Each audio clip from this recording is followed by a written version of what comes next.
ഇപ്പറഞ്ഞ എല്ലാ വിഷയങ്ങളെക്കുറിച്ചുമുള്ള കൽപ്പനാ നിർദ്ദേശങ്ങൾ ഉൾച്ചേർന്ന ഗ്രന്ഥമാണ് വിശുദ്ധ ഖുർആൻ. ആത്മീയത, ധാർമ്മികത, കുടുംബം, സമൂഹം എന്നിവയുടെ ഏറ്റവും കുറ്റമറ്റ മാതൃക പ്രവാചകൻ മുഹമ്മദ് നബി സല്ലല്ലാഹു അലൈഹി വസല്ലം അവിടുത്തെ മഹത്തായ ജീവിതത്തിലൂടെ നമുക്ക് കാണിച്ചു തന്നിട്ടുണ്ട്. നമ്മുടെ വിദ്യാഭ്യാസ സംവിധാനത്തെ നാം എങ്ങനെ രൂപീകരിക്കണമെന്നും സാമ്പത്തിക കാര്യങ്ങളെ എவ்விധം ക്രമീകരിക്കണമെന്നും നമ്മുടെ രാഷ്ട്രീയ മൂല്യങ്ങളുടെ അടിസ്ഥാനം എന്തായിരിക്കണമെന്നും നാം ഏത് നിയമമാണ് പിന്തുടരേണ്ടതെന്നും നമ്മുടെ ബന്ധങ്ങളെ എത്തരത്തിൽ നിയന്ത്രിക്കണമെന്നുമൊക്കെ അവിടുത്തെ തിരുസുന്നത്തിലൂടെ നമുക്ക് പഠിപ്പിച്ചു തന്നിട്ടുമുണ്ട്. ഇസ്ലാം ഒരു സമ്പൂർണ്ണ ജീവിത പദ്ധതിയാണ്. ദൈവികമായി നിശ്ചയിക്കപ്പെട്ട ദീനാണ് ഇസ്ലാം. ഈ ഭൂമിയിൽ കാലുകുത്തിയ ആദ്യ മനുഷ്യനിൽ തുടങ്ങി അള്ളാഹുവിൻ്റെ സന്ദേശം മാനവരാശിക്ക് എത്തിച്ചു നൽകുന്നത് അവൻ്റെ പ്രവാചകന്മാരിലൂടെയാണ്. ഈ ഭൂമിയുടെ യാഥാർത്ഥ്യങ്ങളെക്കുറിച്ച് വിവരിച്ചു തന്നത് ആ പ്രവാചകരാണ്. ഈ പ്രപഞ്ച ലോകങ്ങളുടെ രക്ഷിതാവും സൃഷ്ടാവുമായ ദൈവത്തെ അവർ മനുഷ്യന് പരിചയപ്പെടുത്തി.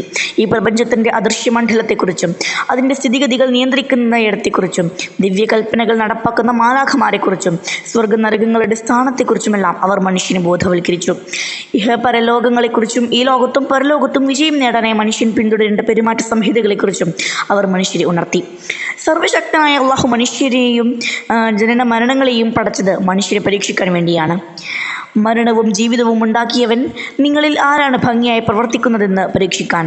അൽ-മുൽക്ക് 2. അള്ളാഹു മനുഷ്യന് നന്മത്തിന്മകളെ വിവേചിച്ചറിയാനുള്ള ബുദ്ധിവൈഭവവും സ്വതന്ത്രമായ അസ്തിത്വവും പ്രദാനം ചെയ്തു. മനുഷ്യന് അള്ളാഹുവിനെ അനുസരിക്കണമെന്ന ആഗ്രഹമാണെങ്കിൽ അവൻ അതിനുള്ള സ്വാതന്ത്ര്യവും, അതല്ല ധിക്കരിക്കണമെന്നാണ് ആഗ്രഹമെങ്കിൽ അതിനുള്ള സ്വാതന്ത്ര്യവും അള്ളാഹു നൽകി.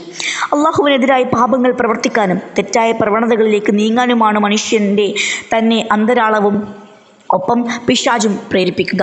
പ്രവാചകരും സച്ചരിതരായ വ്യക്തികളും ഒരാളെ പുണ്യത്തിലേക്കും അള്ളാഹുവിൻ്റെ കൽപ്പനകൾ പൂർത്തീകരിക്കുന്നതിലേക്കും വലിച്ചടുപ്പിക്കുമ്പോൾ പിശാചും അനുയായികളും യഥാർത്ഥത്തിൽ എല്ലാ കാലത്തും മനുഷ്യനെ തിന്മകളിലേക്കാണ് തള്ളിയിടുന്നത്.